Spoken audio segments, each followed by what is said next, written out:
All right, here we go. We have Santa Rosa's finest in the building. Bands from the Rose. Welcome to Vlad TV. Thanks for having me, man. Vlad, man. We on this motherfucker, man. Hey, man, look, coming from the Bay, I always try to look out for the home team. Hell yeah, love, brother. You got me, I got you. That's right. That's right. We both drinking right now. We sipping, man. We took about 2 shots before we started. We got David over here sipping. We got Doughboy. I got like a nerd in the back. He sipping on water. But we good, man. We rocking. That's right. That's right. Well, your first time here. I want to start at the very beginning. Yes, sir. So you grew up in Santa Rosa, California. Yes, sir. Okay, and your mom is Costa Rican and Greek? Yep.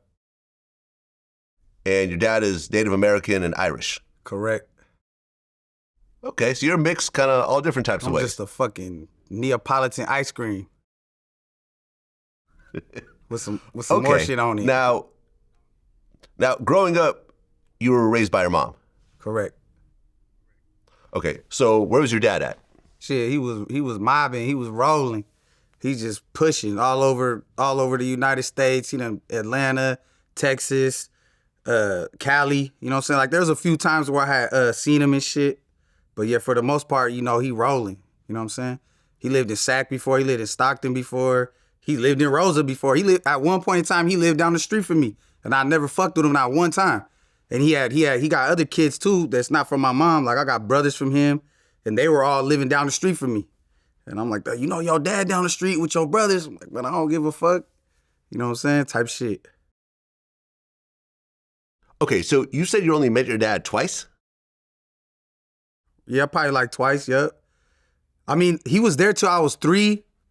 And then, shit, I remember the first time, my first recollection of seeing him, like, ever, was probably when I was like, I want to say like 8. We was in the apartments, me and my sister, and I'm outside, and my mom had like, kind of like told me to go in the front type shit. And I'm playing in the front, and I just see this dude, there's an ice cream truck. And I see this dude walking with 2 ice creams. And he's just walking towards me, and I'm like, I just look, and I'm like, mind you, I ain't even seen this motherfucker since, you feel me? And something I just knew, I'm like, what the fuck? Like, who's that? Like, and he just came up to me like, what's up? Like, he spent the night, and we just kicked it all night. And then I woke up the next day, he was gone. I ain't seen the motherfucker for fucking 10 years after that. Wow. So for 10 years, you didn't get to see him after that one night? Oh. Man, that's too bad. I think especially every boy needs a father. Yeah, I think it's necessary. You know what I'm saying? I think it's necessary to have both parents in your life because each one brings something different to the table. But what I can say is there's a lot of people out there that was raised with no father. There's a lot of people out there that was raised with no mother. There's some that didn't even get either. But I was fairly lucky because I had my grandpa in the picture, throughout my life too. So if anything, he was like a father figure to me, you know what I'm saying? And that's my mom's dad.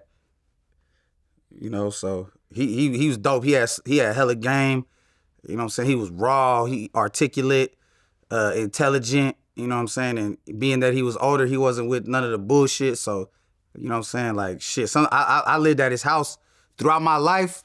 Every time my mom was homeless, it was kind of like a safe haven. We'll go over there. She'll get back on her feet, and then we'll move again. And then when some shit would happen, we'll go back to my grandpa's, get on the feet, and then we'll move again. And every time I was at my grandpa's, like, he'd just make me work. I'm picking fucking weeds with a screwdriver in his front fucking lawn, you know what I'm saying? Fucking weed whacking his fucking field and shit, fucking like the whole shit. So I ain't no lazy motherfucker. Like, I be rapping, I be doing what the fuck I do, but if I gotta get my hands dirty, I'm gonna do that too, you know what I'm saying? Well, why was your mom becoming homeless? She just 3 kids by herself. It's hard. Yeah. Especially too, like, we was terrible. We wasn't good kids, you know what I'm saying? So, shit just be hard, you know what I'm saying? So, and then you just, luckily we had that outlet to fuck with where my grandpa was like, all right, you can move in. He had these 2 little shacks. And fucking, we'd just be in these little shacks. He had his house, and then he had these 2 little shacks. And we'd just be in those motherfuckers. I'll be in one, and all the girls was in the other, because it was two other girls, my sisters. So, yeah, it was cool. Worked out. Well, you mentioned in one of your interviews that your dad was an alcoholic. Yup. Did your mom struggle with substance abuse at all, or was it just not making enough money to support the kids? She didn't drink. If anything, I don't want to fucking assume, but nah, she didn't drink. She didn't do drugs. You know what I'm saying? But, you know, you could be sober as fuck, but when you dealing with the motherfucker on drugs or alcohol, their problems become your problems too. You know what I'm saying? So I told my mom, like I said, I don't know what fucking interview I said it in, but like, my mom, I asked her this, I asked her that. She like, look, I don't want to talk about shit. I'm gonna write this motherfucker in a journal, and I'm gonna leave everything for no questions, and I'm gonna read it. I'm gonna write it, and then when you feel me, when it's her time, that journal's gonna be right there. Then that's gonna be the book of life. You feel me? And I'm gonna peep that shit out, and I'm gonna get all the answers, or at least the most I could get.